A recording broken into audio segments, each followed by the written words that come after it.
When? Do it live! I'll write it and we'll do it live! That's not what I meant. That's the one. Trending insurrection. All right, now let's see if we are actually the streaming trending insurrection. And let's. Very well be. I can't hear myself still, you know. Hey, I can't hear myself at all. Can't hear yourself at all. Let's say. Can you hear me? Can you hear Try it now. me? Try it now. Try it now. Yeah. Can you hear me? I can hear you. Do it live! I'll write it and we'll do it live! That was always coming through. Yeah, I know. Because we're doing it live. So what we want to do is we want to see the channel. We just got to make sure that we're actually streaming here. Are we on yet? We should be on. Let's go to our channel. Are we on? I'm going to cough. We are streaming live. It is official. I see it. There we go. All right, we're streaming live.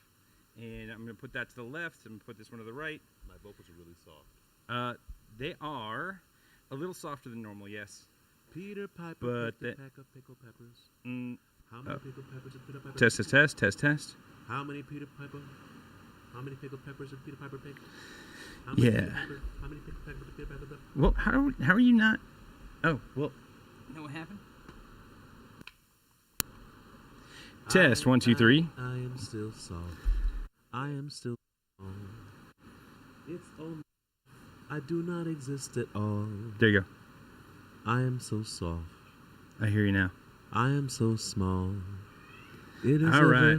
It is as if I almost don't exist at all. Yeah. You do. You do now. Okay, listen, ladies and gentlemen, we're going to do this. We're going to stop the stream, and we're going to pick it right back up. Because that was all just nonsense. Foolishness.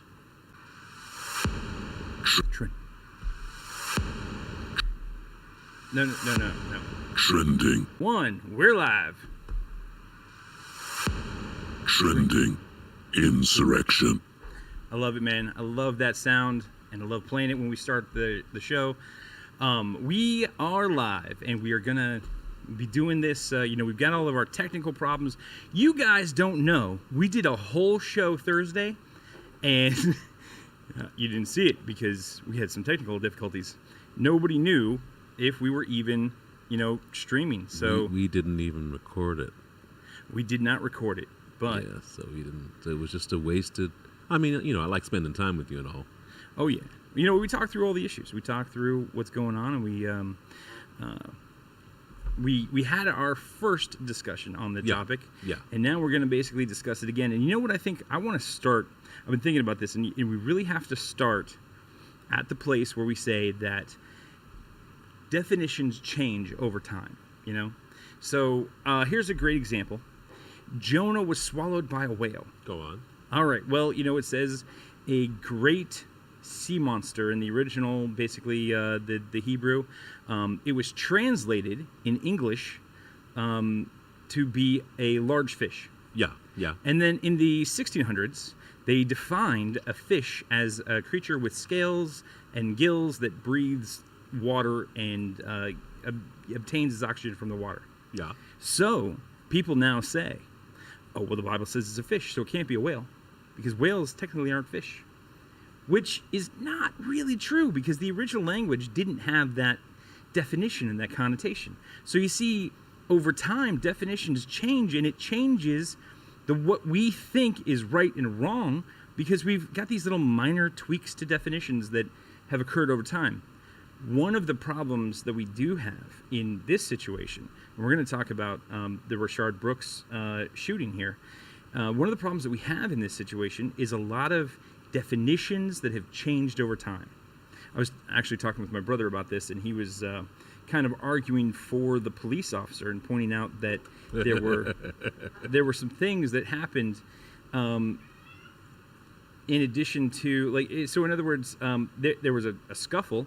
He resisted arrest. Yeah. And, there are certain justifications for the use of lethal force, and some of them, if you follow modern definitions, you might believe that those definitions allow the use of lethal force in this particular case. Because he resisted arrest.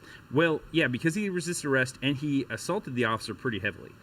So it turns out that he actually did get a concussion and that he was staggering when he got back up. But he was still able to pull his gun and use it. And actually, my brother did come up with one defense, which was not a justified shooting, but a defense that might work for him, and that is diminished mental capacity.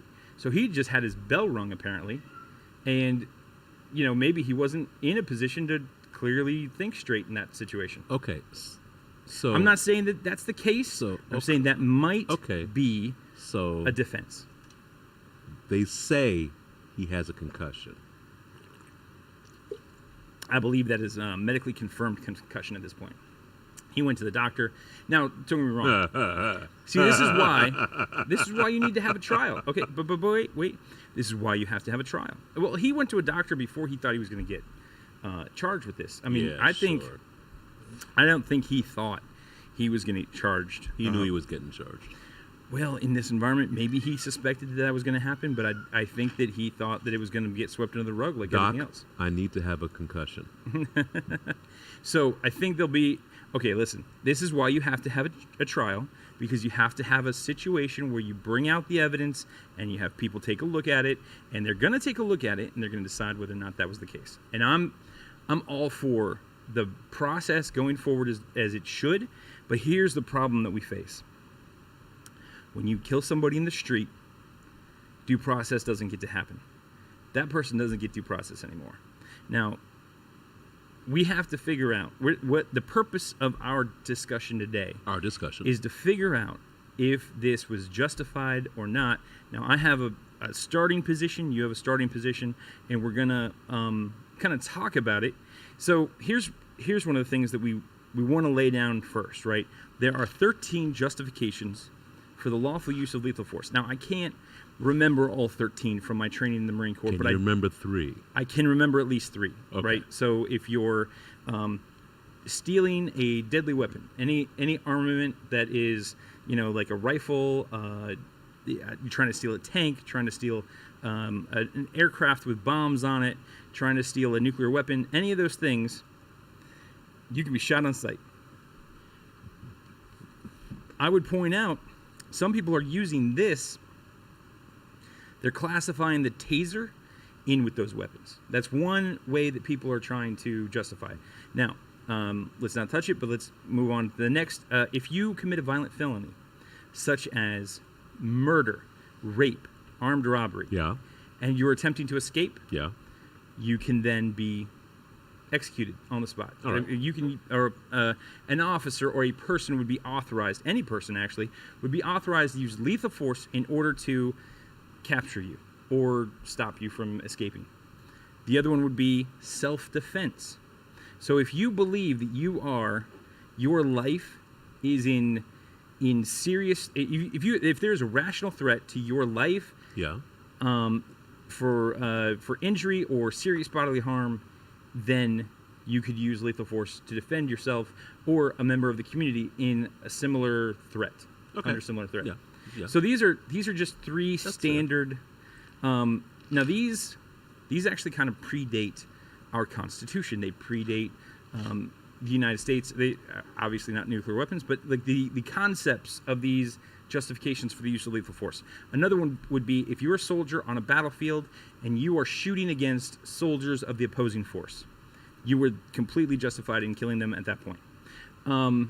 So these are historic, right? These predate our nation. These predate even the United States. These went back to common law in Great Britain.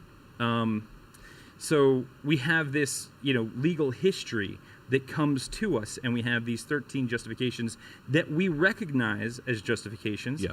And I would say there's another thing. You have to understand that these justifications for the use of lethal force are kind of a last resort. In other words, you can't just, let's say that you are seeing somebody escape from prison. This is a 5th one that we're talking about now.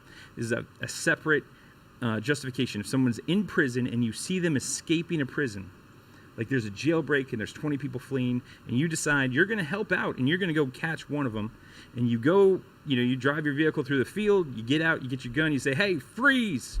And the guy says, "Okay, you got me. I'm frozen."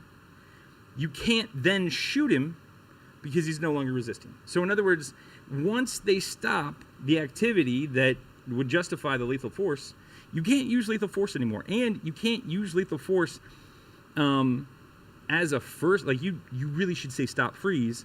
If you don't, then you don't know if the person would stop and freeze. So you need to make sure that the lethal force is necessary to accomplish the task before you. Yeah. Okay. Yeah. So those are some concepts that we have here. Now, one of the things that they've pointed out, the state of Georgia has decided to define in law a couple of different things. One is that if you assault a police officer, that's a violent felony. You are committing a felony at that point. Obviously, you're doing it with violence. Therefore, you've committed a violent felony. Any resistance to a police officer is a justification for a police officer to shoot you in Georgia. Sounds like Georgia. Well, okay. And so then, in addition to that, in Georgia, they've decided that a taser is lethal force when used in a very specific situation. Not always lethal force, because the police officer is allowed to use it on you. It's not lethal at that point. But then if you take it from the police officer and try to use it on the police officer, that's technically defined in Georgia law as lethal force. Now, because of Convenient. Extremely convenient. I wonder, in fact, who on earth would think those were good laws? I'll be more than glad to answer that. Okay, give it a shot. A lot of laws get passed in combination of other laws. They pad them on the bills.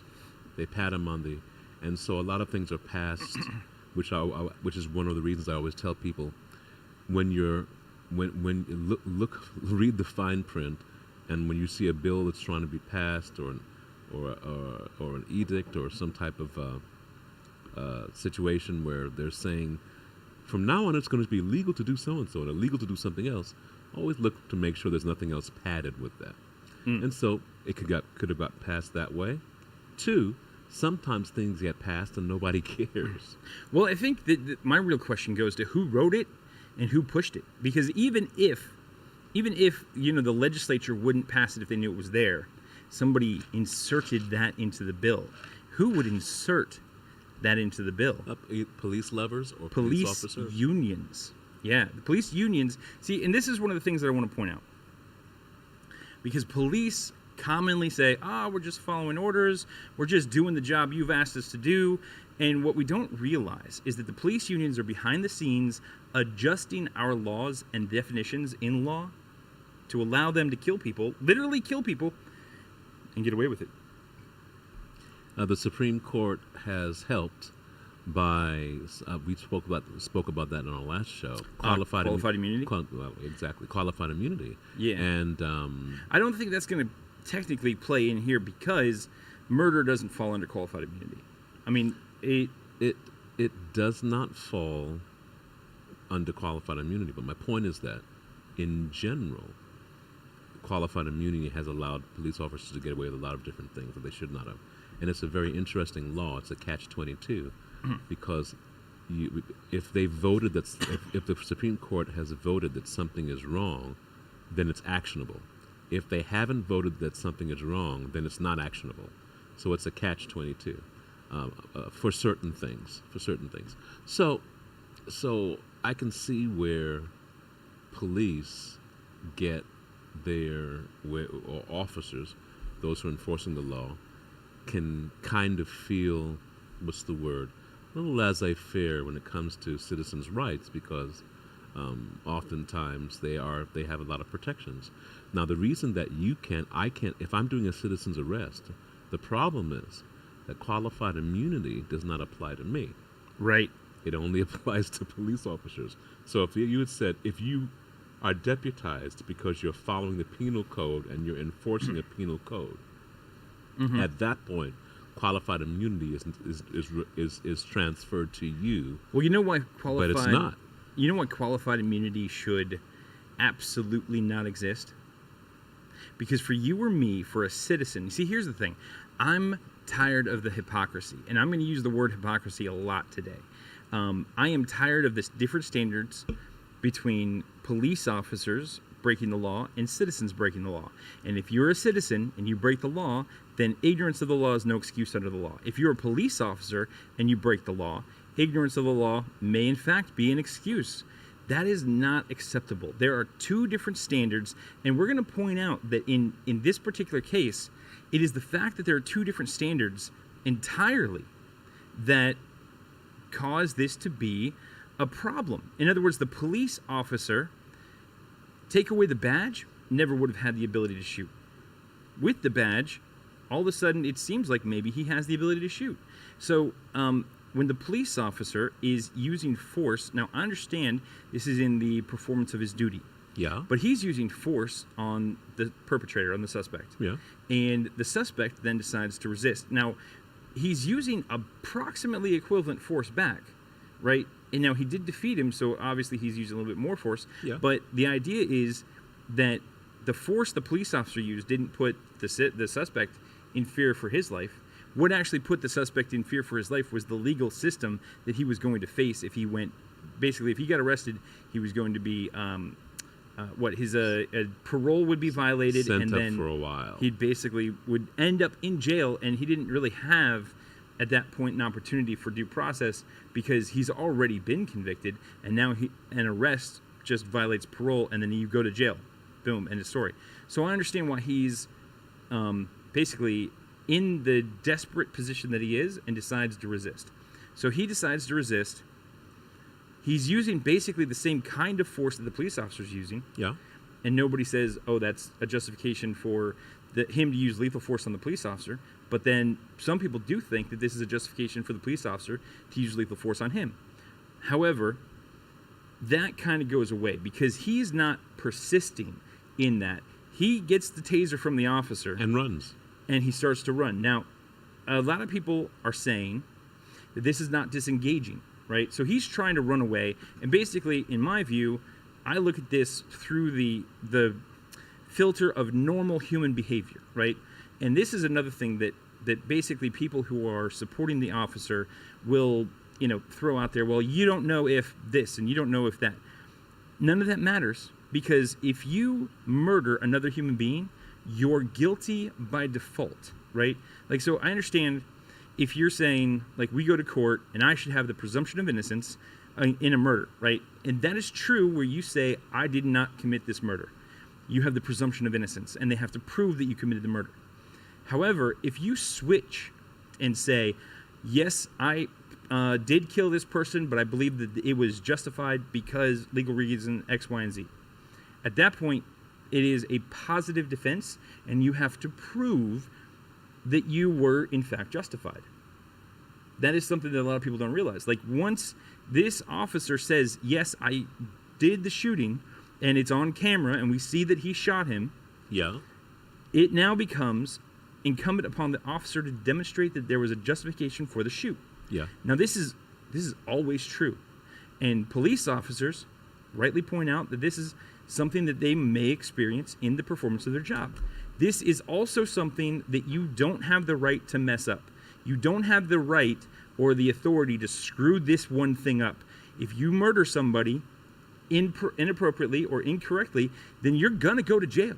Yeah. And you should go to jail. And the fact that if you don't think that you can handle that, quit the job. That's the answer. The answer is not to be a police officer. We've actually seen a lot of police officers quitting the job. Good. But we need to have the standard understood, right? I mean, that's what I'm talking about here. So, anyway, once he shoots, he has to justify the shooting. So we're now in a position where if the shooting is going to be justified, we have to find a justification. The actual attack on the police officer, here's the question. If it rises to the level of a violent felony, then he's trying to flee a violent felony. That is one of the justifications. Now, I don't think that should rise to the level because a fist fight between men classically and historically has not been a violent felony. That has been a standard, understood misdemeanor, generally speaking, most of the time. Not when somebody's running for their lives. And I understood if he squared up, even if he squared up against the police officers. Well, they and said, you know what? And he turned around. He was running, then he turns back around. Before he fled, the police tried to arrest him. Yeah. And it was so like they basically went through the whole sobriety test. He complied with all that as he had to. Some people have said that he shouldn't have, but actually, since he was on parole, if he had not, he would have just had his parole violated immediately, and they would have taken him to jail. So there's no real option for him to try to exercise any rights in this situation, because if he does, he goes to jail. And that's actually the way that the legal system currently has this set up. It's not fair. It's not fair. They can get you out of parole for. Listen, right. It's beside the point. It's parole. I'm saying probation, but you're right. It was parole. Yeah, it's parole or probation, same thing. They can unparole you, get you out of parole for minor things. If you're in the company of somebody who might have done something wrong, you're back. If you're in fact, a lot of times police officers use parolees as snitches to incorrectly accuse other people of things, and we spoke about that maybe 4 or 5 shows ago. Right, and that's something that the Innocence Project has a lot of information on that we could actually talk about that one day, because the Innocence Project has done a lot of really good research on what causes false convictions, and I think that is an important thing to discuss. So anyway, the fact is, for him to be scared about getting paroled, a lot of time getting back on, having his parole revoked, a lot of times that does really happen, because it doesn't take much, man, for them they can do anything. But nonetheless, he was in a bad way. I'll tell you all the things he did wrong. He was drinking. Well, he was drinking and driving. Yeah, well, I'll tell you first. Right. First, he was drinking. Mm-hmm. When you know that you have a problem with alcohol, chances are you might want to give up drinking, at least for the time you're in parole, because you know you're not going to make the right decisions. That's number one. 2, he was drinking and got in a vehicle. That's number 2. He drank enough that he fell asleep at a drive-through. Shh. I found he actually blew I believe it was a .18. He blew .18. Okay, so he was pretty. And a .08 is the legal limit in Georgia. Yeah, so he was inebriated, and so he's drunk. Well, he did wrong. 2, he fell asleep at the drive-through. That's really bad. Most likely chemically induced. Yeah, that's chemically induced. Poor thing. So he falls asleep, and then he wakes up to police officers saying, "Hey, buddy, get up." So the next thing is, the next thing he did wrong was, he knew he was tired. He should have parked the car and walked in and got his food that way. I don't think you can. I think that's the reason the drive-through. It's drive-through only. No. I didn't. They might have got rid of that. Maybe. Yeah, I mean, if he had a chance to get so just in case that might not be the case, but if he had a chance to go in, could have parked the car and gone inside. Okay. Next thing he did wrong. He should have had somebody else drive him, because he knew he was drunk. Have somebody, so. There's a lot of things he did wrong. Policemen stop him. He does what he needs to do. And I'll point out that resisting arrest here was not a bright move. Yeah, he also resisted arrest. He also had all of the prior convictions that he was under. I believe one of them was child endangerment. We don't know. Yeah, that could be anything. We don't know the circumstances of that, right? Yeah. And it's true, that could be practically anything. The way that they write those laws, and I just don't like this, is they write the law and it's got a phrase, child endangerment, like that's the thing that they call it, and then they define it in such a way that a good attorney or good prosecutor can take things that maybe we wouldn't normally consider to be child endangerment and turn them into convictions. Yeah. Now, also, it could be, I don't know the history, he could have pled guilty to this, which also is a mistake. Anytime that you are, seriously, just make them prove it. Now, what they do is they tell you that if you plead innocent, they'll go easy on you. or if you plead guilty, they'll go easy on you. If you plead innocent, they're going to throw the book at you. Yeah. But they are basically lying to you. You need to go. A lot of times, they'll offer you kind of a sweetheart deal, and they'll make it so that taking that deal seems like the easy way out. Let me just say this. If you're innocent, we don't know if he was, but if you're innocent, definitely make them prove it. Do not take the easy way out. And then, I know it's scary. I've had friends who've actually shown me what they were accused of. I looked up the crime and knew for a fact that they didn't do this, right? In fact, there's one where I had a friend who was accused of violating the revenge porn law that they have here in the state of Florida. For that, you have to actually send the picture and identify the person that's in the picture. Yeah. He never sent the picture anywhere. He did threaten to, but that is actually technically not a violation of the law. And I told him, hey, listen, you need to just you need to tell him you want a trial. He ended up pleading guilty to this thing. Wow.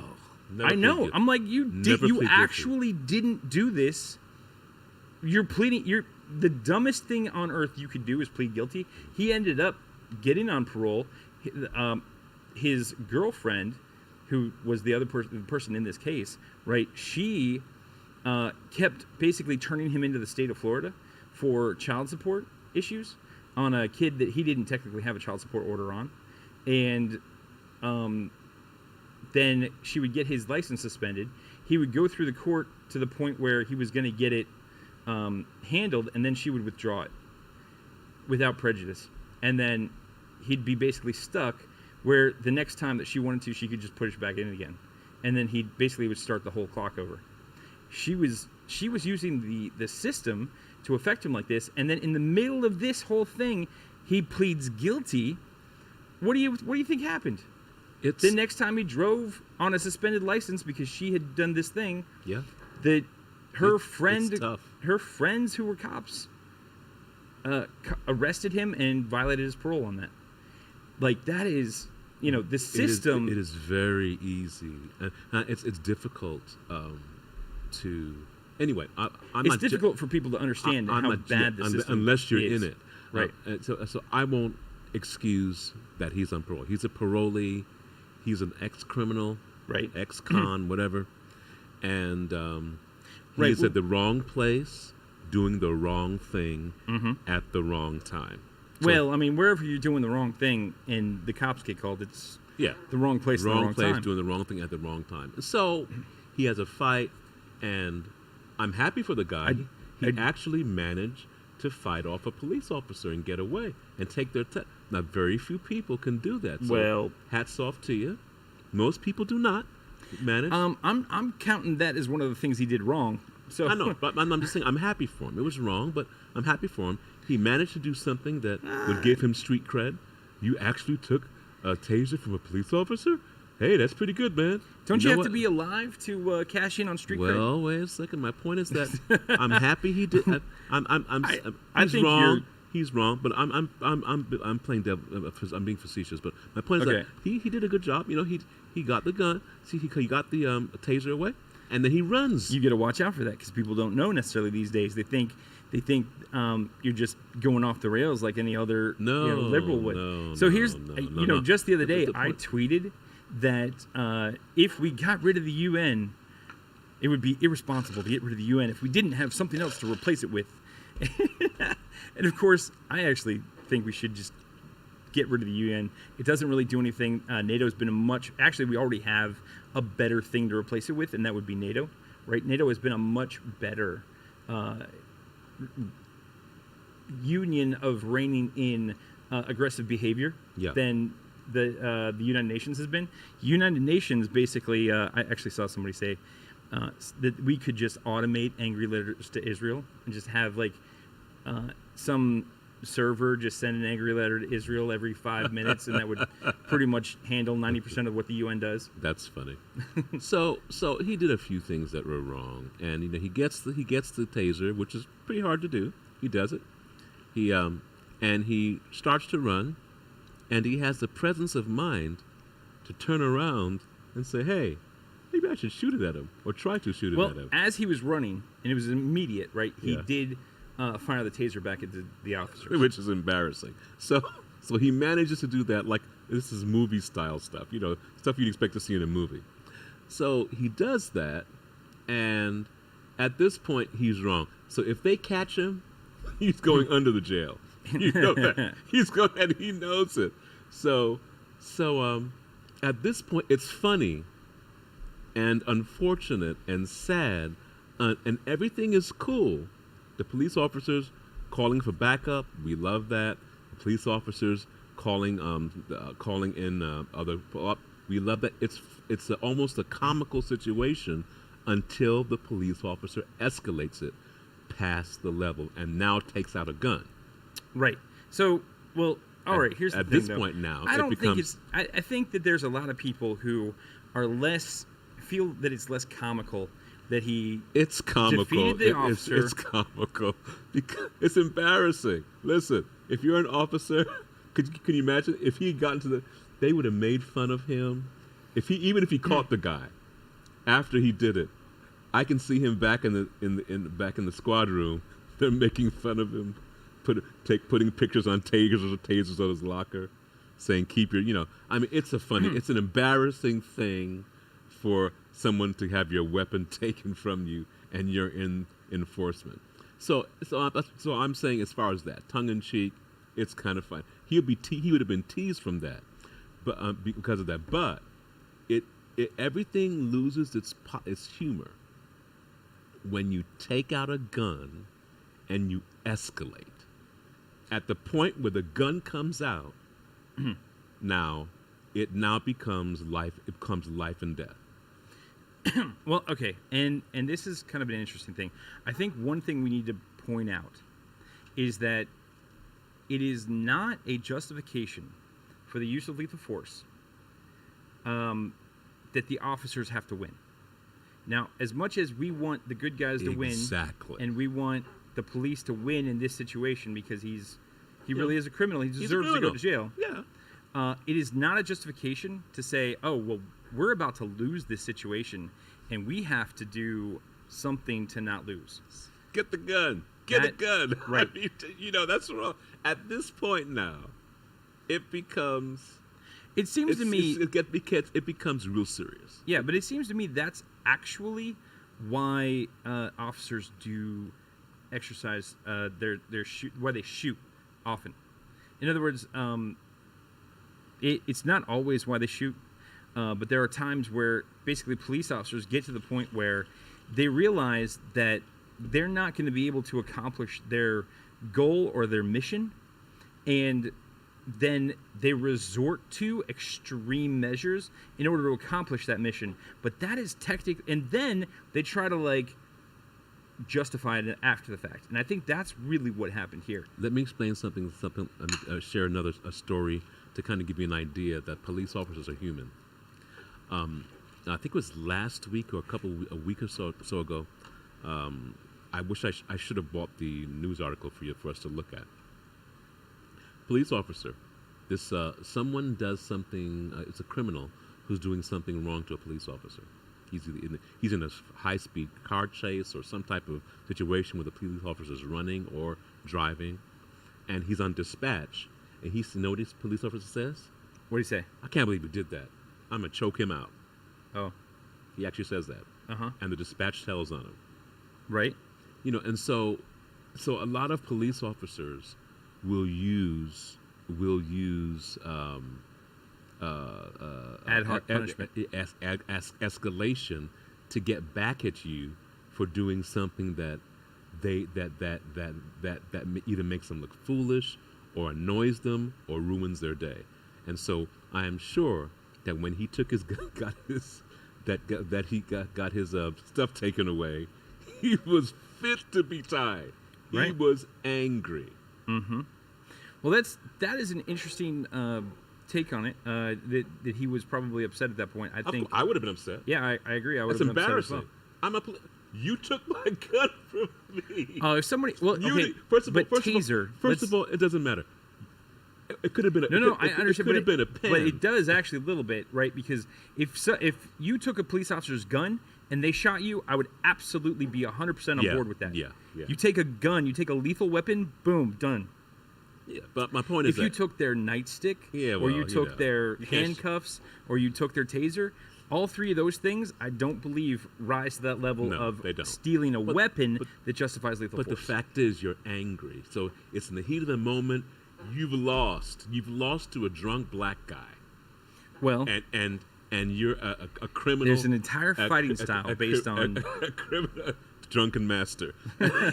So you lost to the drunken master, alcohol. And it's not Jackie Chan, it's Blackie Chan, and you realize that, and you're kind of angry and you're upset. Actually, here's the thing: I know some of the. I mean, I was in the Marine Corps, right, and I was trained on some of the tactics that police use. One of these tactics is called line training, and line training is. I can't remember what the acronym stands for. It's an acronym, linear something nervous system override training or something like that. And basically, the idea is you cause a lot of pain and somebody will stop. And actually, they teach you the arm twists and everything, and they get to the point, like, if somebody's still resisting at this point, on a battlefield, right, you can threaten to break fingers. And they tell you, like, hey, listen, if somebody won't comply at this point, you start breaking fingers, and eventually they're going to comply. And that was training I got in the Marine Corps, right? So, escalate. But this does not work on somebody who's drunk because they can't feel the pain. Exactly. So he's trying to break things, and the guy escapes and takes his weapon. Okay, so he's angry. State of mind. He's angry. Right. Or at least embarrassed. And he's had his bell rung.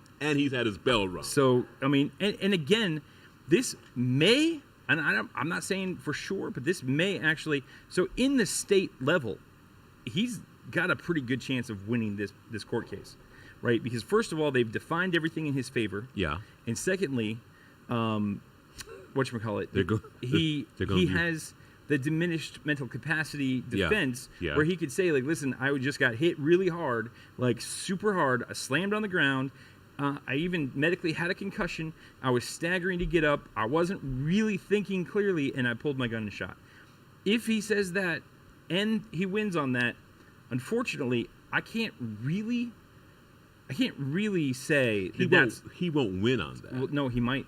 In the state level, he very easily could win on that. If they overcharge him, he can win on that. Well, a lot of people are saying that they have overcharged him. If they overcharge him, he's innocent. So he'll get off. He's been charged now with what's called felony murder, which, again, we've talked about the felony murder rule. It's the idea that if you're committed a felony and in committing that felony you kill somebody, it's felony murder. In this particular case, the use of lethal or the use of lethal force was the felony. And then the result was he died, so that makes it felony murder. So if the felony, they wanted him to get off. Well, He's as good as free. Here's the thing: you overcharged him. You overcharged him. I don't He's as know good as that, free. I don't know that that's the case. One, he's in Georgia, right? He's in Georgia, where they made those laws that are pro-police. Right. There you go. You overcharged him, so you because you overcharged him, he's gone. He's going to be free on felony murder. Now, if it's a second-degree murder or third-degree murder. Well, okay, but here's the thing. So it depends on whether or not the jury believes this, basically. And it depends on how well the prosecutor puts forward the case. Now, the prosecutor kind of sounds like an idiot because the prosecutor did a press conference the other day and came out and basically said a lot of things that weren't even true. So he's the prosecutor, and I don't think he's doing this on purpose. He seems incompetent. And he is lying on television, and he is blowing his own credibility pre-trial. There's no way a prosecutor's doing that on purpose. Yeah, he is actually, because it's all part of the system. No. And I believe that as I said, part of the system, and I believe that they want the police officer, to be free because it was a black guy who was bad. Would it change your mind? A criminal who was bad. Would it change your mind if I told you that the prosecutor, the DA, is a black man? Doesn't even matter. It's a system. It's the whole system. Once it doesn't matter what color you are. They work within a system. Yeah, but I don't think. The system, and the system has to do with quid pro quo. You got to watch the press conference. Because I think he laid out a parade of horribles against this police officer. He did effectively smear the cop. And I think it was completely unfair. It doesn't matter. The fact is that when you overcharge, and every prosecutor knows this, when you overcharge someone and you know that you can't prove it, you're basically giving them a free ticket. It's just a process. Go through the process. We're going to overcharge you. People are ignorant. They're stupid. They'll hear the overcharge and they'll think, yeah, we got him, but you'll be getting off. Don't worry about it. Just have to go. And so basically, we'll use this guy. He's an idiot anyway. And so the point is that. Well, I mean, he's I believe the elected official, like the DA. I don't know if he's the DA or Attorney General, but he is the guy that he runs for election. And yeah, exactly. And if he wants to get elected, he's going to need to let that guy go. So well, that's a case you need to lose. No, I think Georgia has one of the highest black populations in the country, and I think that the vast majority of people. That's why it's so perfect. You overcharge and over-crucify him. You placate the masses, and then you know it can't go through. I did my best. I charged him as high as I could, and look what happened. It's a win-win. Everybody's happy. Here's the thing, though. I think that this prosecutor actually is probably somewhat incompetent. No. However, he may have somebody who's going to... Okay, let's say that he's the elected official. He's not going to actually prosecute the case himself, right? Let's say that he has a competent prosecutor on his staff, and he tells him, listen, you go and do this. I want this to be a conviction. And he sends an actual competent prosecutor in there. I think they could get a conviction, though don't get me wrong, there's no guarantee because this is, of course, the state of Georgia where... it's pro-police. But here's the thing. Well, a lot of it depends on the jury as well. But here's my argument that it's actually wrong. Like, all of the justifications that they're pointing to are incorrect because they're hypocritical, right? So when you say, okay, there was a fist fight and the guy was lost basically a fist fight, that doesn't justify murder. Generally speaking, historically, that doesn't justify murder, but they're saying in this case, because it was a police officer, now it does. Well, that's hypocritical because you're making basically a different standard for regular citizens and then police. The same thing is true about stealing the taser. If somebody used a taser on me, that wouldn't necessarily be lethal force. And when the police officers use a taser, it is not considered lethal force. The police officer used the taser on him in this incident, in the interaction. Yeah, that's a good point. And then he takes the taser away from the officer and tries to use it back on him. All of a sudden, oh, that's lethal force. No, that is hypocritical. Shoot him now. You get one standard versus another standard. Dave. Yeah. Shoot him now. That's exactly what happened. It's like Daffy Duck and Bugs Bunny. Shoot him now when we get home. Shoot him now. Shoot me now. I mean, basically, and that's what, that's why. And I'm looking at all the people who are looking at this type of shooting. Do we have a "you're despicable" sounder? I do not have that. I'm going to get that one. I'm going to get that sound bite. You're despicable. It's terrible, and it could have been simply an embarrassing situation.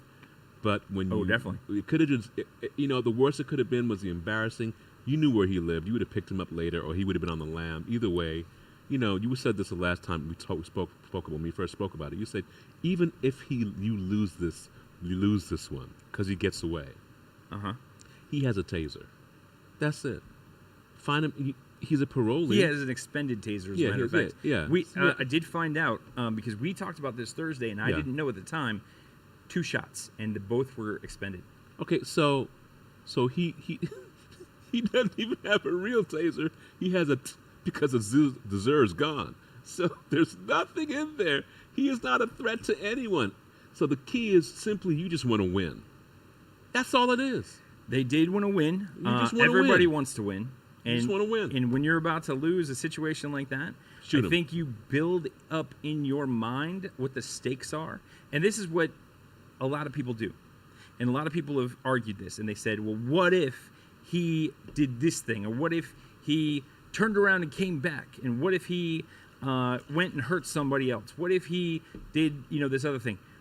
It doesn't, the what ifs do not justify the use of lethal force. What if the police officer had let him go and just went to his house? But what if the police officer had decided to call for backup and then hunt him down that way? What if they'd have called a helicopter with an infrared camera and then got in their car because they'd already had his keys and just drove after the guy? Exactly. And turned on their lights and kept up with them. He's on foot. Yeah. And there's more than one of them, so one can circle around, the other Right. one takes the car into there's so many what if. What if the police You know what the what if is? The what if is that we wouldn't currently have some of the riots that we currently have. We wouldn't have them. There was a shooting last night. There was a shootout yesterday in Atlanta, Georgia, near that Wendy's. There were people protesting, and somebody pulled out an AR-15, and about a dozen shots were fired. Somebody in the protest had a gun. The guy had an AR-15. About a dozen shots were fired. At least one young lady was shot in the leg. Wow. Yeah, I mean, this is... Don't get me wrong. The riots aren't good. The protests, while technically legal, I think they're dangerous. They're creating dangerous situations. I don't mind protesting. We're supposed to protest. Here's my problem. But not at night. Let's do it during the day. Yeah, protesting doesn't do anything. The only way that protesting is going to work is if people don't get elected the next term. And I think that once the anger drive goes down and the ardor goes down, people have short memories. After that, you won't be in office next term. This is your last term. And these are the things that politicians care about. They care about powers. They care about votes. Who do you vote out for this? In other words, here's the thing. Excuse me. The police are they're getting their unions to go out and help make these new rules. They're affecting our laws at the state level, and they're kind of defining every situation in the police's favor, right? So that you can go out and basically murder citizens if they resist you at all. And that's kind of their goal. I've talked to enough police to know that they just feel like if you resist them, they should be able to shoot you. And I think that is a terrible alteration of the use of force. Shoot him now. Standards. I should be able to shoot him. That is a terrible alteration of the use of force standards. Listen, I'm doing my job. I'm playing devil's advocate. I'm doing my job. I've got to get home to my family. Right. And this idiot's trying to take my gun from me. Well, kill him. Taser. Because if he takes your gun, yeah, shoot him. If he takes your taser, that's different. It's not a gun. It's not going to kill people. So it doesn't matter. I don't care. Listen, he took it from me. That's police property. He doesn't even know how to use it. He doesn't even know that it's empty. He didn't. I think you can also take I believe they're rechargeable. They are rechargeable, but yeah. I think you can take there's a canister on the front. Yeah. That if you take that off, I think you can use it as a taser. Like you can put it up against somebody's skin and pull the trigger and get a shock to come out. But that's not really the intended purpose of it or the intended use. I don't know if that particular taser was designed that way. Listen, this guy, for all those who are saying that this guy was going to do wrong stuff, he was a bad hombre. He was a bad hombre. He was a bad hombre who was going to continue being a bad hombre. Listen, all he did was do what a lot of you guys do. Often, he got drunk, and he made stupid decisions. That's it. That's basically what he did. And he made a stupid decision and just happened to be on parole, which is a big deal. And that decision would have cost him his freedom.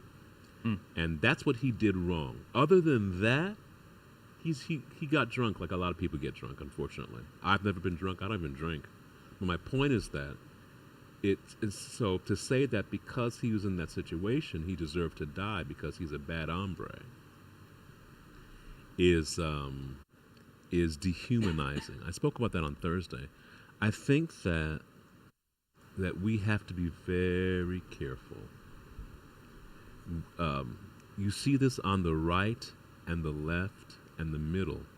We tend to dehumanize those who have opposing opinions, views, and opposing situations than we do. And and so and you see this. The criminals, they're monsters. A criminal deserves whatever he gets. How dare he take a policeman's gun? He's a criminal. Criminals deserve whatever to they go get. through the justice system. They deserve to get convicted, and they deserve to possibly suffer the consequences of that particular action.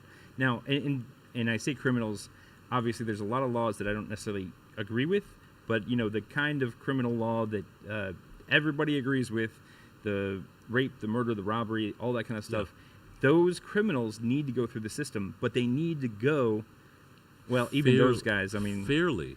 If they're not caught in the act, because if they're caught in the act, if I catch them in the act, I'd probably put a bullet in them and be like, hey, justified shooting. But I'm saying criminals, especially low-level criminals are not caught in the act, that kind of thing, they need to go through the system because that's what the system is there for. I agree. And so, but my point is that we dehumanize criminals. We dehumanize people who disagree with us. We dehumanize, and so I'm watching a lot of people, some who we admire, coming on the side of the police, and what they talk about is, I've heard one person say that talk about how bad the police have it. It's a difficult job, and man, I can't believe they're doing what they're doing, and then I couldn't do that. They're brave, and they are, and then he say but this guy, look at the other guy. He's a criminal. He's done wrong. He's drunk. He drove drunk. He's a rapscallion. He doesn't deserve any.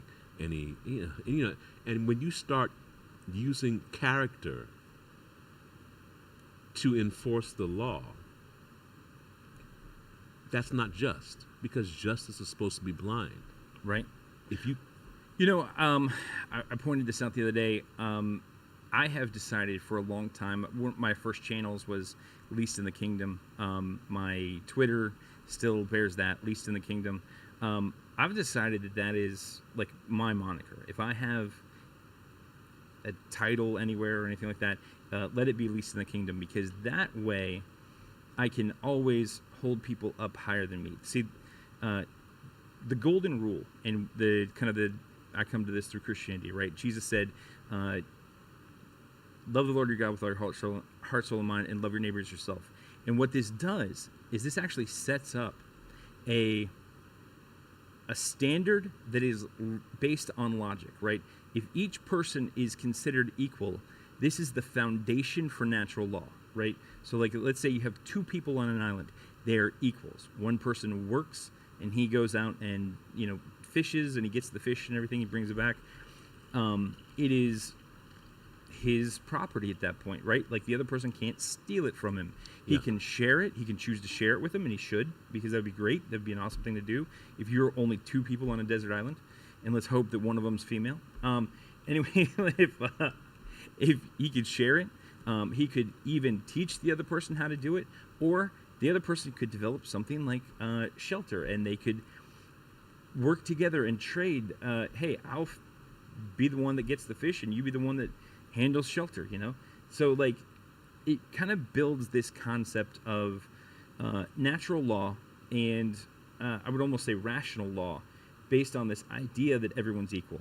And so when I look at these situations, when you look at these situations, a lot of people have the desire to say, I'm going to be like, I was the cop. I'm like that cop. I would want to be able to do something in that situation. And then other people would be like, I'm like that victim, or the suspect. I want to be able to do something in that situation. And I kind of look at it and, like, I don't feel like I'm the cop or the suspect. First of all, I would never do anything that dumb to be the suspect. And then secondly, because he did a lot of dumb things. Objectively, did a lot of dumb things.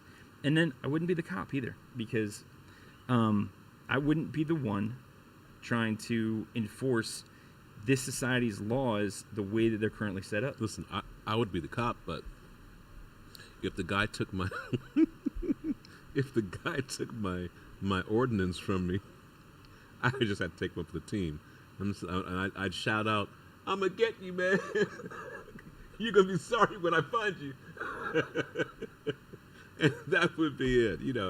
I'm not gonna shoot the guy, because no matter how much he rang my bell, especially because I don't want to kill someone over my embarrassment. I can catch him. He's a parolee. He got his address. He's going to be on the lam. He's going to get caught eventually. So this was not a situation where we needed to catch him that badly. So yeah, even if I were the police officer, the fact is that it doesn't matter who you are in the situation. Both the police officer, and this is going to make some people bristle a little bit. Both the police officer and Rayshard are victims of a messed up system. And that's the problem. They're both victims. You see the police officer trying to save his life, saying, "Don't die on me," which is the stupidest thing I've ever heard.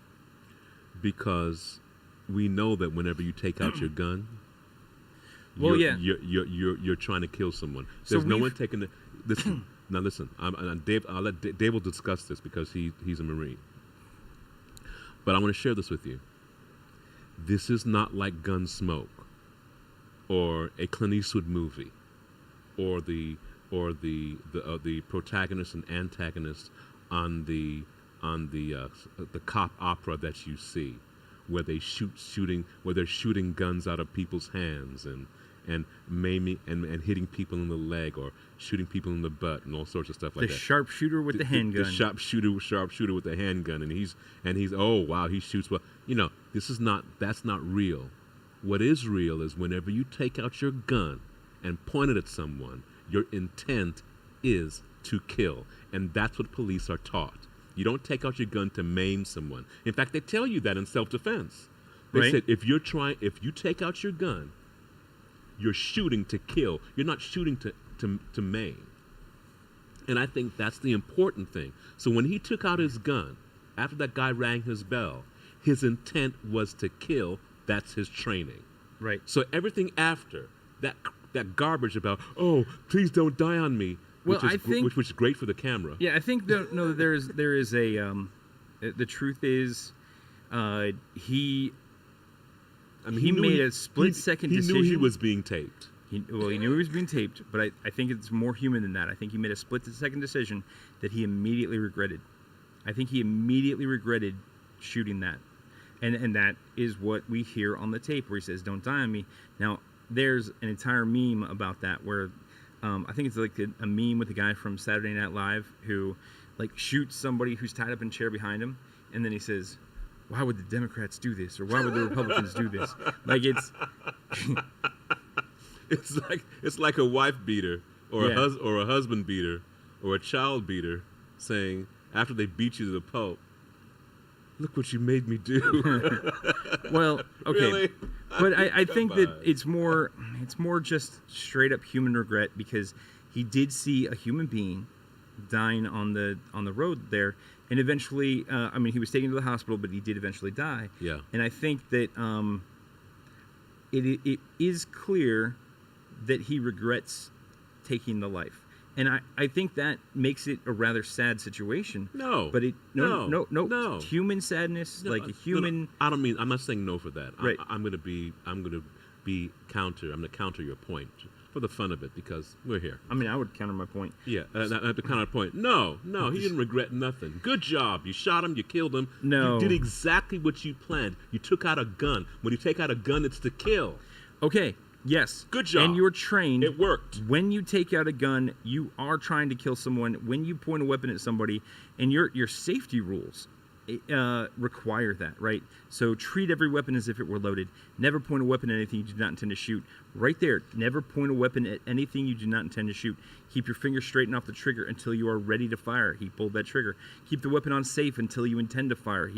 I don't know what kind of gun he had, but I mean, some have trigger safeties and whatnot, but basically the same concept. If you're pulling that trigger, if you're firing that gun, you're shooting to kill. You know what you're doing. You Exactly. are using lethal force, and a police officer, just like somebody in the military, would have absolutely no excuse about that. We talked about this last time. If you've got a 7-year-old who finds a gun and they don't know what it is and they pull the trigger and their tragedies can occur. Most of the time they shoot themselves, and sometimes they shoot their friends. When children who don't know about guns find guns, and that's why train them early, train them often. Yeah, I agree. When that happens, it's tragic, and nobody expects or nobody thinks that that's an intentional thing. But when you have a police officer who's been trained, you have maybe a former member of the military who's been trained, they know when it's appropriate and when it's not appropriate to use lethal force, and they know that if they're pulling out a gun that it is in fact lethal force. So this guy knew it was lethal force. Granted, he made a split-second decision. I think he made the wrong decision. Yeah, and I think he even, in his heart of hearts, he would say that he made the wrong decision here as well. That was not a righteous shooting. But I don't know that he would admit it at this point ahead of a trial. But the point is, I think he did regret it. I mean, immediately. Listen, just because you made a bad decision, you can make bad decisions, and I've made bad decisions, and then immediately felt the consequences and was like, screw, man, I made a bad decision. That was dumb. And I think that's kind of the situation he found himself in. He made a bad decision. He shot a guy that really didn't threaten his life, and then he felt extreme regret about that. Now, you could also feel he is a victim. He is a victim of the system, and the system failed that officer, and the system failed Rayshard. And I think that they're both victims of a terrible system in Georgia of justice. I think one of the things that we have to look at, we have to look at it hard as a society, and the cops aren't going to want this, but cops don't get enough training, first of all. Yep, I agree. And the training that they get often is bad. They train to default to a shoot position, like they default to shooting somebody, and that is, I think, what we saw here. We saw somebody who, without a justification, defaulted to, in this situation, I just have to shoot him to get the job done. Kill him. And he defaulted to shoot. David, kill him and let God sort him out. But you know what? After I shoot you, I'll sing, I'm sorry, so sorry, please accept my apology. I do not. If somebody, you know what? Actually, it's funny because I have actually been shot one time, but it was very no. It was actually a 9mm. Oh wow. Yeah, it's a funny story, and I say shot, but it was a ricochet. So that's even worse. My dad, it could have gone anywhere. I'll tell the story. My dad's a terrible shot. Oh no. And so we commonly hang bells, and we call them bells, but they're really gas canisters that we've cut the bottom off of, right, and then washed out so that there's no residual gas in there, and then we start shooting them from a great distance, right? And it's fine. They always work. That they don't explode because they're already empty, right? And the first thing you actually do is you unscrew the top to make sure that all the gas has voided and escaped. That's good to know. Okay, so you definitely don't want to start cutting into one of those. I actually knew somebody who, in an industrial situation, started cutting into a tar barrel or something like that, and it exploded because of the sparks. Yeah, not good. It took out a part of his calf muscle. Yeah, that's not good. So they made him the manager. So anyway, he was a great guy. Made a mistake, suffered immediate consequences. He immediately knew he fucked up. So basically, we were doing that, but we had taken the bottom off of a propane tank. Yeah. And I shot it a couple times, no big deal. Yeah. And it was like, okay, that's cool. My dad tries to shoot it, and he is not as proficient with firearms as I am. Oh, yeah. So he can't hit it. Uh-oh. And it's it's like 1.5 feet in diameter, and he just can't hit it. What distance is he shooting from? Oh, he's shooting from like 40, 50 feet to start. What was And he got a using? little closer, 9mm. He actually, That's you know, hard. the Taurus that I have? Yeah. That's the one. Okay, so he's trying to hit that 40 like 40 feet. 40 feet out, eh? Yeah. Not a big deal. 9mm. Okay. Now, here's the thing. From 40 feet out, I could take the wings of a fly with that 9mm, right? Like, that 9mm is accurate enough. The sights are right. It's good. I'm able to shoot it. I could take the wings off a fly. That thing actually has probably a 3-inch grouping at 40 meters, Yeah. 40 feet.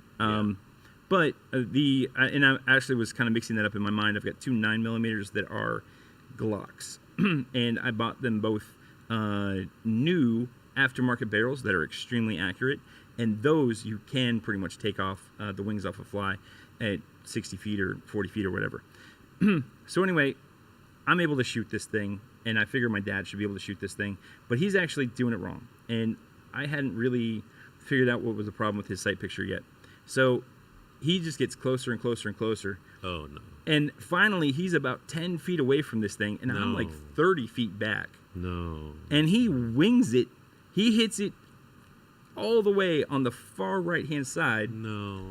Here's the thing. The bullet created like a pocket in that target, and it turned because we only had the string holding it from like one point in the center of the top, and then it comes around and releases, coming straight at me. Were you wearing goggles? I was wearing glasses, shooting glasses. Good. And I was not wearing my hat.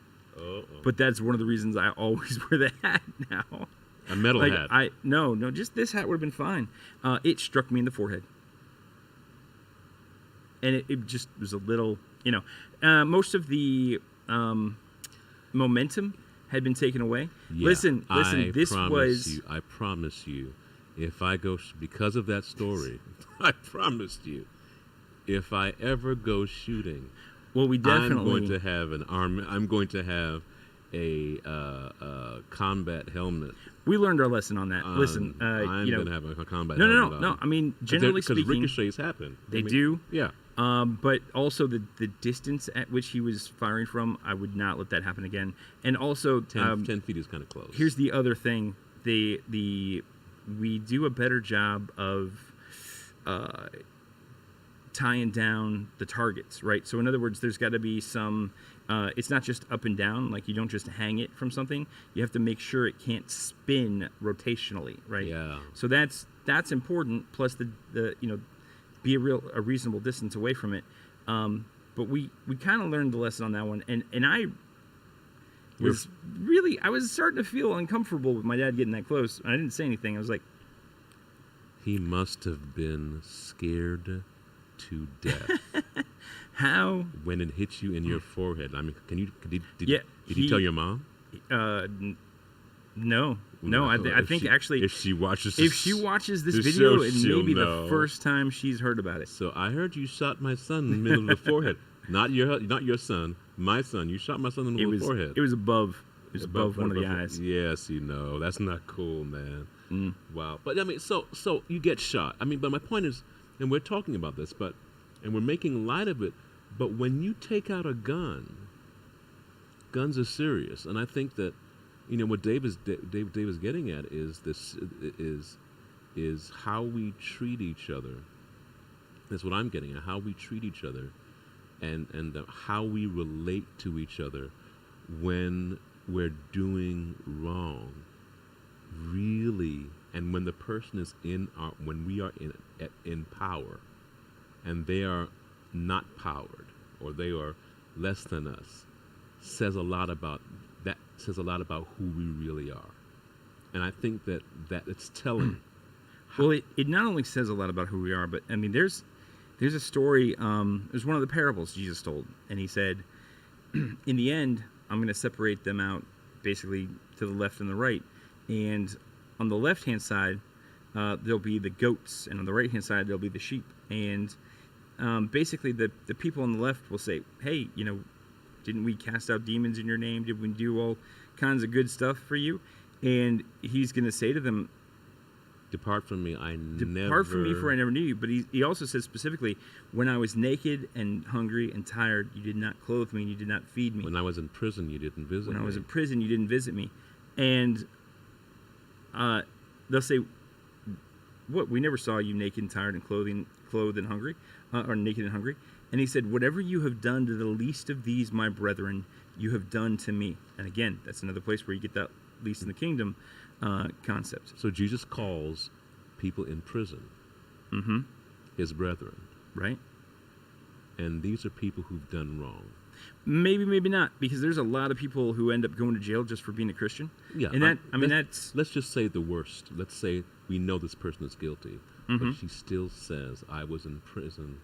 I was. And this is what he says. What you have done to the least. So when that word is important, because he's saying, people, what you have done to the lowest person, that the person you think is the lowest, right, you've done unto me. And that's telling, because, and I spoke about that probably 5 minutes ago, six minutes ago. We treat each other as if we're enemies when we're all victims of the same system. And I think that when we begin to begin to realize that, you know what, Morpheus was right. The Matrix has you. That's it. The Matrix has all of us. And we're all in this together. Criminal and police officer, prosecutor and defense attorney. We're all in this together. We are all citizens. We are all citizens serving other citizens. And until we begin to live our lives that way, you will have the cancel culture. You'll continue to have that. You will have, oh, he deserves it because he was a criminal. He should have got shot. You have all these isms and schisms and the tribalism and the clandestine behavior and the posturing and the modeling and all the things that we do when we think that we're better than someone because they feel differently. Dave and I disagree about many, many things. Yeah. I'm wearing white. He's wearing black. I have not yet threatened to shoot Lou. He has not yet threatened to shoot me, at least not to my face. And that's very not to my face, and it's comforting. and but we have been able to disagree agreeably. Usually. Usually. We get heated too. Like, I mean, that's heated. fine, I That's think. fine. But as long as bullets aren't flying, we're probably okay. Yeah, we were built on this country was built on discourse. It's the questions and answers that came up with our Bill of Rights, that came up with our Constitution. Discourse, questions and answering, trying things. So, guys, I mean, I just have to say, just to recap, and you'll hear this again, we are all victims of a specific system. And shame on you for not remembering that, hey, guys, we're in this together. Shame on me for not remembering that we're in this together. I think that specifically that's going to be tough, kind of a tough sell. When I hear you say, like, we're all victims, I kind of feel like, victim mentality, and I know you're not necessarily trying to play off of this, but there is a kind of mentality on the left, on the far left, on the alt left, that wants to turn everybody into a victim about everything, Yeah, and here's what I mean is that tribalism is not good for America. Right.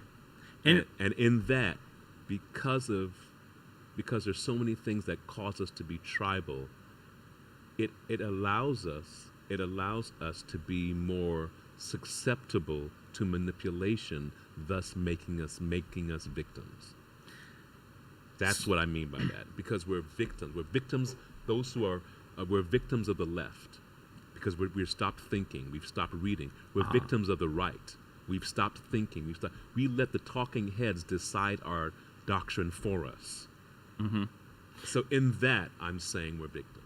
Well, yeah, and we need to definitely get back to thinking and get back to like the original principles of what makes a shooting justified and what makes it not. Well, I mean, by default, it's not justified. Well, quick question: where would I find that? Because That's a good question. This is not something that I've ever heard of until I spoke with you. Right. You know, the 13 justifications. 13 lawful justifications for Usually using force. Yeah, I've never heard of this. I was trained on that in the military, and I don't know where else. Like I've even looked for, that, and what you get are state by state standards. But I mean, really, we need to have a federal standard on that because that is I think so. the constitutional standard, right? So if you have a right to due process, and here's we've talked about this before, but the 14th Amendment and Article 4, Section 4 of the U.S. Constitution, Article 4, Section 2, as a matter of fact, and Article 4, Section 4 come into play here.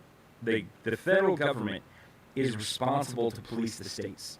And specifically, if the states are violating the rights of an individual, then the federal government has a role in stopping that violation. Indeed.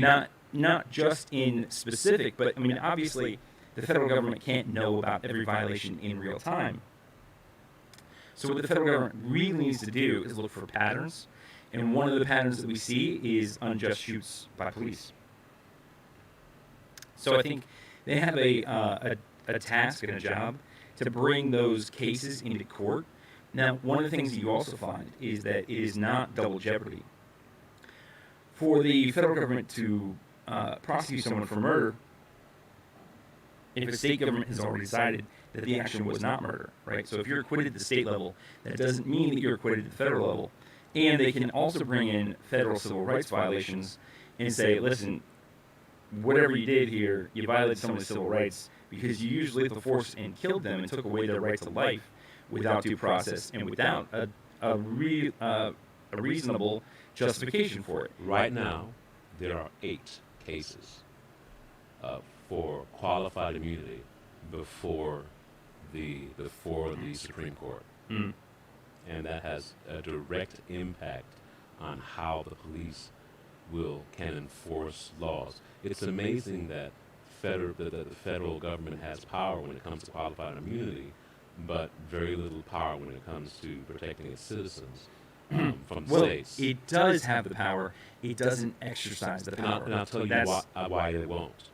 Well, Depending on who's in power. I will. Because I'll tell you why they won't. I'll tell you why they won't. Because back to the victim of tribalism.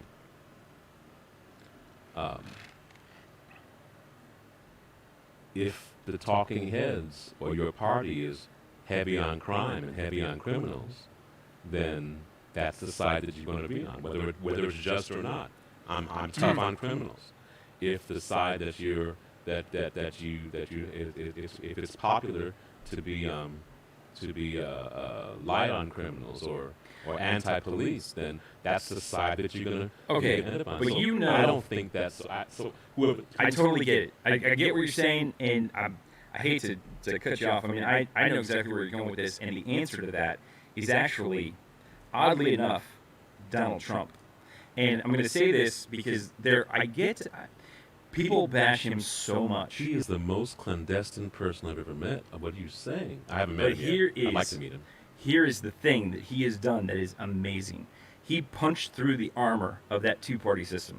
He is not really a Republican, and he showed where the cracks are, and he punched through the armor. And it's going to be easier and easier for somebody else to punch through the same hole. And I'm telling you right now, and don't get me wrong, I don't think he's the answer to the problem, but I think he exposed the crack in the armor, and somebody who may come along who is the answer to the problem can then punch through that same hole. Yeah, I can definitely see that. I think that it's if you have enough resources and you have enough fame, you don't even need all that. All you need is the backing of the people. Because Trump was a populist. And any populist can come along and make this happen. And what we've seen is that the Republican Party will accept the will of the people, and they will take whoever the people vote for in the primary, that's who they'll take. Now, what we've seen on the Democrat side is they have blocked a populist now twice. Bernie Sanders, first of all, they just totally said, hey, whatever the rules are, we're going to make it work for Hillary Clinton. And it worked for her. And then this next time around, he came out. He was really the more popular one. They circled the wagons to get Joe Biden and defeat the populist candidate. So I don't think, if I'm looking at it and I'm saying I'm going to run kind of as a populist candidate, if I'm looking at that and making these calculations, I'm saying to myself, I can't go in the Democrat Party because they'll basically block me. I'm going to have to do it in the Republican Party, right? And I say this all the time, like, I'm not a Republican or a Democrat, but when I go to watch the Transformers movie, I know to root for the Autobots and not the Decepticons. So basically, I'm looking for, and maybe not this time around because Trump's the guy and he's going to probably run for re-election, and what are our chances of really voting him out, right? I mean, if somebody wants to do a write-in thing where everybody, writes in somebody's name. I mean, you could be my name. I don't know. I don't care. None of the above. But I mean, if somebody wants to write in, do a write-in thing, like, I don't know that that's going to work this time around. But in 2024, there's going to be a real opportunity for somebody to come in and run in the Republican Party as a populist candidate, and we're going to have a good chance of getting a really great candidate, and maybe somebody who cares about the Constitution and cares about its equal application, and also the fact that the United States is kind of becoming a police state, and we need to turn that around. Yeah, guys, I'm going to share this with you. I don't think we really recognize how bad things are. Let me share this with you. The reason that a lot of the black people are saying Black Lives Matter is what they're trying to get at is that those are the lives that have been marginalized. Those are the lives that we've treated like they don't matter. At least they feel that way. Well, they're saying this is what they're saying. They're saying that when you see me, see yourself, and don't see a black person. And I think that when it comes to the rule of law and justice and fair doing, see color. I always see color. I just don't judge people because of it. I say that when they say Black Lives Matter, that's I don't want to run over you, but that's what they mean. They're saying that, listen, I am a person like you're a person, and police lives do matter, but the police already have systems to protect them. Black people oftentimes do not have systems to protect them in certain places, in certain areas of the country where they're being marginalized. Not everywhere. I mean, I've been stopped by police, and some of them have been really, really wonderful. I was wrong on an occasion, and the police have said, yeah, I'll give you a pass on this one. So I've had great stops. There's been some great guys, white. In fact, I don't think I've ever been stopped by a black person so far. But I've been stopped by white officers, and with both women and men, and a lot of them have treated me fairly nicely. So I can't say that every police officer has it in for me, and I don't believe that. What I do believe, though, is that it is important for us to recognize that there are good police, there are bad police, and that we need to that we need what's the fix? An independent counsel. Well, I mean, I think the fix is really to have, not necessarily independent, because it needs to be, when people say independent, it means basically that they don't have to worry about what people think of them. Like the Supreme Court. Well, yeah, and I don't like the idea that the court is quote-unquote independent, because on the one hand, that's supposed to get you a court that doesn't care what the passions of the day are. But on the other hand, the court seems to pay attention to the passions of the day anyway. So what's the point? I mean, the problem is that people that when you get a conservative court. Before we move too far beyond this, I want to talk about the Black Lives Matter thing you were talking about. Okay. And I think that the underlying emotion of Black Lives Matter is definitely valid. One of the problems that we see, and this is This happens in the public debate, right? The Black Lives Matter movement is getting co-opted by people who have nothing to do with Black Lives Matter. They're actually talking about, there's one hashtag right now called Shutdown STEM, which is just a ridiculous concept. Is this idea that the answer to the the marginalization of black people in America is somehow to destroy science, right? To destroy the scientific method, and to math is racist. Like, that's literally what they believe. They believe that math and science are racist. And that's not really what the Black Lives Matter movement is about. But now people who are self-styled leaders of the Black Lives movement are starting to push that. And they're starting to get, like, they got a Science magazine to tweet this hashtag shutdown STEM. That is an incredibly crazy situation. Your entire magazine is about science, and you're tweeting about a hashtag to stop science. Like, STEM research, yeah. I think that I think that you'll get the outcropping, and I'll say this: you get the outcropping of many subgroups and subdivisions when it comes to any movement. right. But what that does is that delegitimizes them in the eyes of their opponents. I don't think so. I don't think so. I think that It does, because people tend to strawman instead of strongman the other side. So if you see somebody makes an argument and it's completely rational, and don't get me wrong, I try not to do this, but this is the natural human behavior. This is naturally what people do. Yeah. You see an argument and they make 10 points, and 2 of those points are really weak. Guess what? That's what people concentrate on. They concentrate on the 2 weak points. So if you yeah, can... but hold on a second. This is why I disagree with you. Okay. That's why I disagree with you. If you and I are arguing, Uh-huh. and it's just you and me, Mm-hmm. I can understand you might say, "Hey, Lou, you know what? You suck, and your opinion sucks too, and I just don't believe what you're saying." We've said that to each other in the show. I'm not buying it. But there are so many good examples of Black Lives Matter that you can latch on. That if you're only looking for the negative to latch onto, it's because you're looking for an excuse to stay the same. Oh. And that's how I feel. I feel that there are too many good examples. There are too many good examples of good police officers. Well, you see, for you to say that all police officers are evil. let me strongman the other side for you. This is the best argument that I can hear. The best argument is that while these situations do occur, like the George Floyd situation and others, nobody, and I'm going to go back to the George Floyd to strongman this, right? Nobody thought George Floyd was justified. Everybody agreed that that was an egregious killing of a man on videotape. And except for Candace. Okay, except for Candace. And you know what? And her news team. What? I don't know if it's a team. No, it was just her.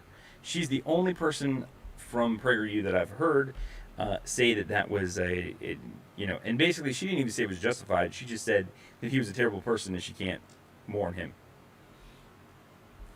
Which is even a somewhat logical position. Remember what I said about system? We're all victims of the system. No, She okay. is clearly victim. But let's pull back from Candace for a second, because the more rational voices are saying that, well, George Floyd was terrible, and everybody agrees it was terrible. The statistics don't bear out that black people are being persecuted by the police any more than the crimes that they commit. So it seems like Well, that's different, and that's where I have to disagree with you. I'll tell you why. The statistics don't support that. And I'll tell you why. Because until we had video, the Rodney King beating, I've heard. You probably were one of those persons who said it, but you understand police, but most white people. I'll give you a prime example from my situation. I'll try to do it real quickly because I'm running out of time. My son is married to a white woman. you must be so proud. And she, my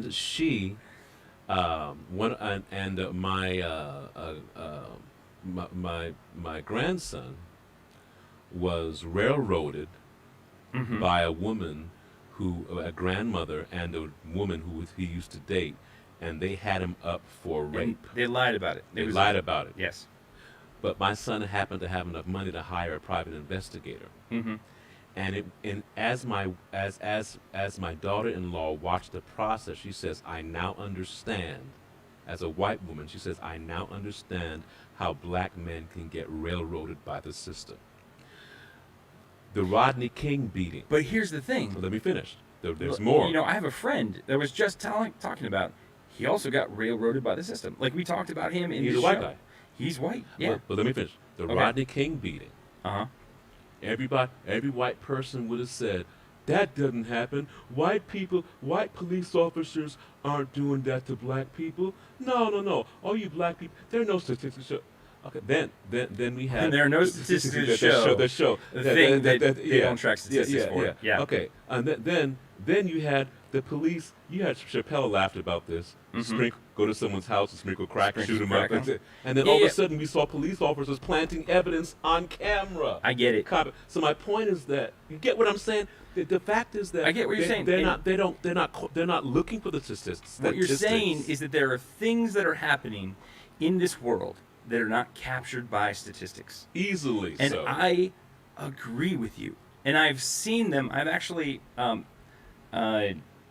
but my point is that the people who look at the statistics hold on for a second. are saying, "Oh, we don't see it." Hold on for a second. Of course not, because look at it. Check it. How many? What's the proportion?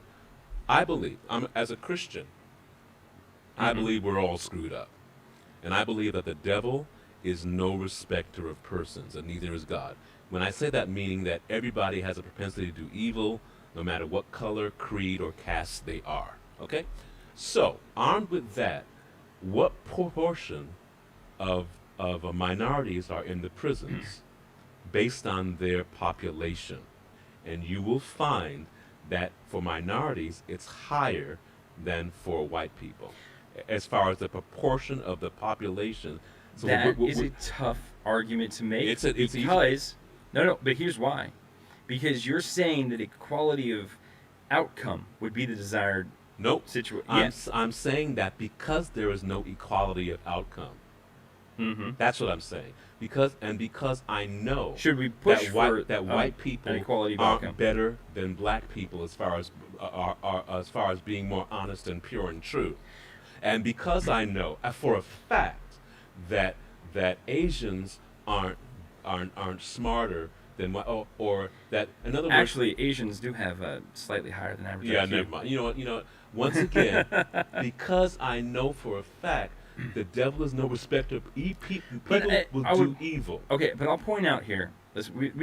You've just hit on so many topics, but I'll point out that higher IQ doesn't necessarily mean more virtuous, right? So you could have people, I mean, especially Jordan Peterson has pointed out that if somebody has a higher IQ, it just makes them better at rationalizing their own evil. So very often, that is, a higher IQ doesn't mean a better person. However, and you could also say that there are factors, and I actually heard a really great argument about this just the other day. It came from Brett Weinstein, and Brett Weinstein pointed out that we know what the effect of reducing a male population is on a population. That the easy and common effect is that men become more valuable sexually, and that women then seek out men and have less negotiation power in the sexual negotiation. So women what are we saying here? What we're saying is if you put a lot of black men in jail, as has been done, the men that are left have the ability to copulate without the commitment, which is, again, we've talked about this, there are two strategies for male reproduction. And one is the free, completely free, throw your seed out there and forget about it, fire and forget. And the other is the long-term, you marry somebody, you settle down, you take a wife, and you help raise the kids. And it is so attractive to men that fire and forget, any man who has that opportunity, almost any man who has that opportunity is going to take it. Yeah. And then if you lower the male population, like we have with basically black men, we've thrown a lot of them in prison. Now there's not enough black men in the community where the women are now competing for the attention of the black men. Yeah, and so then they are able to. I don't subscribe to that. The black men are able to. No, but this is a socioeconomic. Yeah, socioeconomic racism. I don't subscribe to that. I don't subscribe to the fact that the fact is that there are just as many single white women run homes percentage-wise by maybe 2 or 3 points than they are black. That's a racist. Well, we're hitting that now, but what we're actually not seeing is historically. It's not always been the same. Yes, it has. It has not always been the same. Yes, it has. And You I'll can tell ask you what. Farrakhan. Farrakhan has called this out. Farrakhan has called out fatherlessness in black homes. It is a real problem. It is the same ratio. It is not the same Yes, ratio. I learned that in college. That is a racist statement. I'll tell you what. I'll give you. I'll share. I'll share with you some of. Hold on a second. I'll share with you some of the racist statements. Go ahead. Because black people don't have access to good foods, their boobs get bigger, and they have so and so racist. Because they don't have health, they don't have proper health care. A lot of them have diabetes, and so racist. Because these are all, anytime when you marginalize a whole group and say this belongs. So what you just said was you said that black people, because they don't have the same resources, now they're all I don't think you're understanding what I said. No, I don't know what you said. I just agree with you. The statistics have shown that the same percentage of white family homes are run by women as black, maybe between 4 and 5%, maybe 5 more. That's the difference. So it's the same percentage. So to say that that's the reason why there are more black people in jail or black people who are disenfranchised, that's not it. Because white men, I know better than black men at taking care of their families. That's my point. So Satan is no respecter of persons. And until we stop the tribalism and stop touting these false statistics and making them, and I don't care who said it, and making them reasons for why black people are worse than somebody else, or why Asians are, or why white people are, or whatever. You see what I'm getting at? I don't believe in any of it. Okay, I'm against all of it. I'm not. Here's the thing, right? If you take fathers, if you take men out of a population, I agree. There will be more fatherlessness. Yeah. Okay, so that's the argument. It's like I'm not blaming black people. No. I'm not saying that they're. I'm not saying that you are, but I'm saying that for the black men it might be because of prison, but for white men it's because they don't want to have the responsibility. My point is that if you study the statistics, in fact, a teacher, a doctor, I forgot her name, argued about this in college. In 2012, 67. Here's the thing. 2012, 67% of African American children were in a fatherless home. Yeah, that's not true. That's what I do not. I'm sorry, but relatively well accepted statistic. Where did that come from? Listen, Farrakhan has called this out. Where did that come from? No, Farrakhan didn't say that was true. Well, he said that fatherlessness is a problem. He said fatherlessness is a problem. That's it. And it's okay. He didn't say that was true. Listen, it can't not be true. If you're taking the men out of the community by putting them in jail, 67%, and nobody's blaming. 67%. I love. But the argument isn't I blame. love this argument. Right. The 67. My point is that 67. I'm not saying that you're blaming. I'm saying that the factoid. I'm saying that's a real problem. No, it is a problem. It's a huge problem. It is a problem. But my point is that look up how many they and maybe the answer to that problem is to let black men out of prison. Would that be so terrible? Non-violent drug offenses. This is actually something that's been proposed. They're saying like all non-violent marijuana offenses. Yeah. If we could just there are now places where marijuana distributorships were considered a necessary business and were allowed to stay open during the COVID-19 thing. Yeah. So why are people also still in jail for selling it? Okay, listen. All I'm saying, this is in general. The fact is that those factoids that you read, not you personally, because that's what's out there. Right. A lot of those factoids are not true. Okay, and don't get me wrong. That's all I'm saying. There is a decent chance that there is some skew to this statistic. And I'll give you an example of a statistic that I've divorce, for instance. we know that it's very well advertised that half of marriages end in divorce. Yeah. But that actually doesn't mean that half of people get divorced. What it means, and I've seen this in my own family, like my parents have stayed married for like over 50 years now. Yeah. And they're a single pair that got together, they stayed together, and I plan to reproduce that when I get married. And that's one marriage. And my brother-in-law has been married twice, or Yeah. my uncle, rather, has been married twice, and my aunt has been married like 3 or 4 times now. Yeah. So if you look at that, 2 people had like 6 marriages, and it takes a total of like 12 people to counteract that, right? Because you would have to have 12 people who get married and stay together their entire lives, or stay together until one of them passes away, in order to counteract the foolishness of a small group of people who are the ones who are getting, divorced and remarried and so forth. Yeah, I hear. But in this situation, though, it's a bad. Let me tell you how these type of statistics. But and this, by the way, we're I well out of think time. this statistic, we are out of time, but I think this statistic shows interference in the black community. Not what black people would do naturally left to their own devices. This shows what happens if you... Yes, I agree. If you interfere with the population. Let me share with you what I agree with you. Okay. Okay, here's what I agree with you. I do agree that there is a problem of fatherless homes in the black community. Okay. Stop. I agree with you that I also will add that there is around the same percentages a problem of fatherlessness in white family homes also. Okay, so here's the That's what I'm difference between saying. the That's the statistic only- I pulled up and the statistic you're citing. I didn't say the number of homes. I said the number of children without a father. I said percentage. Right, no, but this is percentage. In other words, 67% of African American kids in 2012 were in a home without a father. That's what I disagree with. Okay, but That's what I disagree with. Here's because the you'd have to ask how many. My question is, where did you get your numbers? in other words, Your test group. I'd like to see what's your test group. right.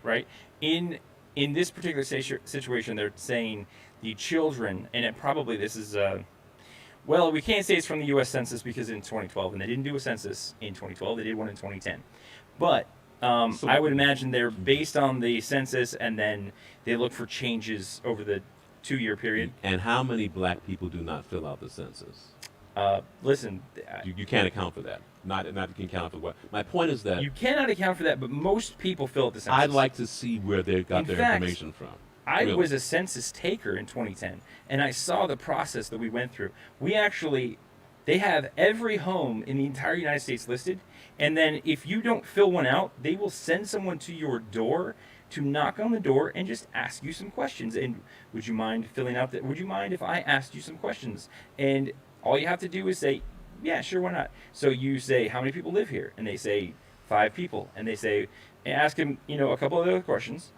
And then you go, and they've done it, and they filled it out, and I they understand took that. but we were very complete. Like we went to every home, and if we didn't get you the first time, we came back. Okay, but my point is that when you look at these things on the internet, Uh-huh. and we've said this before, we've argued this before on Well, both sides. sure, The fact is, statistics aren't perfect. and actually most of the time the statistics are skewed to a certain point of view. I can make the numbers say whatever I want them to say. Well, you see, now here's the thing, though. With the census, we did not try to make them. we're not talking. This We is- don't know if that came from the census, Yeah, so we're it's arguing true. about something. So my point is true. that I would want to see where they got their data from. But see, if you say that when it comes to black people, as a black person, I am more. What's the word? I am more aware of Uh-huh. these cultural abuses. Or these, you go to a doctor. Well, here's and the good news. you go to a doctor and they automatically assume. In 2018, it was down to 65%. You know what? I could spit. That's what I'm saying, man. You don't know where are they getting those numbers from. If black people bad, black people have bad off. Let me finish. don't Black think- people have bad off because their men are not around. These are all stereotypical statements. But it actually kind of is true, and if you look No, at the it's not. reason, Not- but okay, not percentage-wise. you have an emotion here that I No, don't have. No, Yeah, I don't I have an think you emotion. do. I think Nope, you do. I don't Because like I'm bad. saying I don't like bad numbers. That the cause for this is that they put enough black men in jail That doesn't bother to me. skew It's not this. that doesn't bother me. You know what bothers me? What bothers me is that when you say It bothers that, me. I mean, I'm You bothered know by the bother me? fact that there are too many black men in jail. you know what? You know what bothers me? What What's- bothers me is that we're not saying the truth. The truth is that the same amount of white family homes are fatherless. Maybe not because of prison, but for other reasons. Well, I will and look. that's what I'm saying. Okay, but I will look for that. But at the same time, That's all. That's the only thing I'm saying. you're saying number of homes, but I'm actually looking at number percentage of children. Same family. I'm saying the same percentage within. Could it be that a fatherless home ends up with more children in it? Once again, I would love to see where they got those numbers to find 60. That would mean that only 33% of African American This in particular- America and of African American homes have a father. No. It would mean that the children may be unequally distributed, right? So you could have a fatherless home with 5 kids, and then one over there, a home with father in it, and he only has 2 kids, and maybe the statistics on the number of actual homes are the same, but then the fatherless homes in the African American community, for some reason, end up with more kids. This sounds like a great. Okay, we need to dedicate a whole show to this one. Sure. I would love to do some research to find out what the numbers are on all sides of the fence. This Hispanic- data was provided by National Kids Count. But here's the problem. I just Googled this, and here's the thing. When we go and look for data, everybody can find data that will support their concept, right? No, I specifically said, I think the problem is fatherless children, not fatherless homes.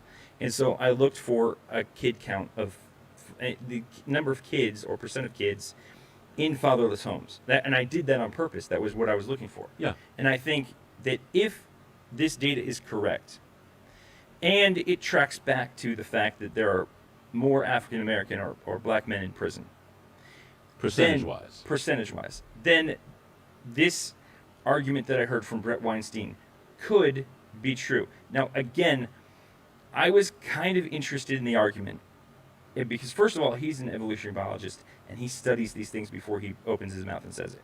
He is not, and he is one of the most liberal. He's Jewish, first of all, so he's not a white man. Jews are some of the most racist people you'll ever find. I hate to say, but wow. You as a black person. Let me say this to you he's guys. not religiously Jewish, by the way. He's. Let me finish. I don't know. As a black person, you watch shows that Jews put on with black people in it, and you will find that they're always stereotypical. They're rarely like the Cosby Show, where you have they're rarely like. Usually, you have stereotypical views of black people because they're part of a system. Also, they're also victims in the system. And so Okay. I have found. This is not anti-Jews. What I find is that they tend to subscribe to negative stereotypes of black people. And so many times in the black community, that's why you've They heard- also tend to subscribe to negative stereotypes of German people. my point is, yeah, that's true. That's true. So- But my point is that you'll find, first, I'll give you a prime example, and this is anecdotal. Look at the only black guy on Curb Your Enthusiasm. Okay, but Wait, stop. let but me finish. No, Let me finish. you finished. You finished already. Here's the thing. No, Here's I'm not the- finished yet. You're Look at the only you're black guy. talking about He's cursing the, like the a sailor. general. The I'm talking about a only. specific person, Okay, and fine. you're talking about the general Jewish. My point is that just because he's Jew does not mean that he might not be biased. Look. That's my point. You don't obviously you don't know Brett Weinstein, you don't know his work. No, I don't know his work. I've listened to some of his work. My point is that I'm not saying he's a bad person. What I'm saying is that just because he's Jewish or Hispanic, Hispanics are also very suffer from racism in their own country against the darker Hispanics. What my point is that just because it's a minority does not mean that they do not subscribe to some form of caste or prejudice. And that's all I'm saying. Well, that statement is completely true. It does not affect Brett Weinstein. No, it does not. But your point is that you were saying that because he's a Jew, that means his numbers might be accurate. Because and I disagree with that. Because he's an evolutionary biologist. And yeah, that's what he might. He actually wasn't an evolutionary biologist that said that black people were less than because of other cultural reasons. Yeah, that's my point. Well, maybe an evolutionary biologist somewhere said that, but that wasn't what Brett Weinstein said. I know, but my point is that all I'm saying is that I always try the source because people tend to find documentation that matches their bias. So Brett Weinstein is actually and I don't interested in tackling tough questions that tend to have kind of an obvious racist solution, but a less obvious, more accurate solution that maybe is an understanding of socioeconomic issues that are currently occurring that might be affecting a certain population This is why in a the certain way. Negroes are bad. No. What it comes down to. No, that's exactly what he. In other words, he said Wait, it's not their fault. His interest, I think, is generally in saying other people look at statistics and they immediately jump to let's blame black people. And his interest is in maybe there's a less obvious way to interpret this that's actually more accurate. No, I got what you're saying. Okay. It's not their fault. They just don't. They can't help it. That's No, even worse. it's not. This is as a black person. Can you help being thrown in jail? So sometimes you can't help it. Sometimes the world is conspiring against you. I'm not talking about jail. I'm talking about it all. But we are talking about that because that's the underlying cause, at least in Brett Weinstein's view. I love this show. Is that this it's debate's not. making me happy. It's not that what black people are doing, as much as it is the consequences that are being thrust upon them by the government that causes certain socioeconomic problems in the black community. I agree with you there. Just like I agree with you there. But all I'm saying is that he drew the line to let me see it. Okay, and I didn't necessarily see it until he said it, and I literally watched this yesterday. Okay, my problem is that when you this is a totally different show. It is a totally different show. Yeah, I tell you what. Yeah, we gotta cut it off. I think we gotta cut it off. Yeah, we've gotten to a good point here, and if anybody watching wants to see what Brett Weinstein actually said, and in his context, you can look at the Joe Rogan podcast.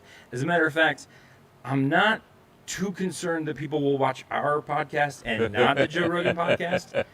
Like, we have 7 possible viewers at this point. Yeah. But listen, here's the thing. I think that there is a lot of conservatives out there who right now are saying that it is ridiculous and crazy to think that somebody would be charged with felony murder in this particular case. And I think that if you show them this podcast and what we've discussed, hopefully, it'll open them up a little bit to consider the possibility that the use of force by police is being redefined by states in a way that aims to violate the constitutional right and the federal right of people to life, and aims to enable use of force or lower the bar for use of force in ways that are not good for the nation and are not good for citizens of the United States. So I think that that's kind of important. And then the second thing is